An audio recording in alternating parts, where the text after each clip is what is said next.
A book that actually changed my life. That's a tough one. There's so many books. I absolutely love and adore All That in a Bag of Chips by Darian Lee. That whole series was chef's kiss. Um, Friends and Lovers by Eric Jerome Dickey. Oh my gosh, that one was mind blowing. I still remember that book to this day. Love you, Eric. And then I guess you know what? Just Like Martin by Ozzie Davis.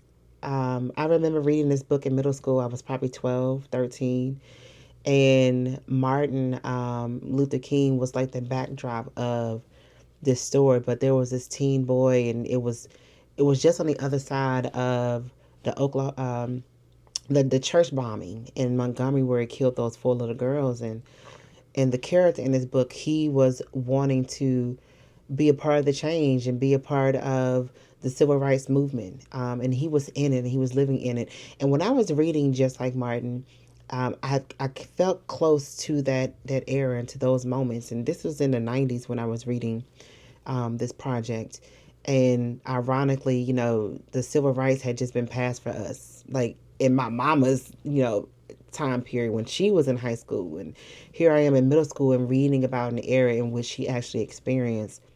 And Just Like Martin was one of those life changing books for me. I would never forget that it was actually one of the very first books that I finished reading on my own. It wasn't a required reading for class at all. It was something I saw in the library and I picked it up. And I will just never forget it. And when I had the opportunity, there was a black owned bookstore in Fort Worth, Texas called The Black Bookworm. And it shut down many years ago, it shut down in the 90s. But we went into this bookstore and there was a copy of it in that bookstore, and I purchased it. And I still have that book to this day. So Just Like Martin by Ozzie Davis. That's the book that changed it for me. That's the book that probably helped me fall in love with reading.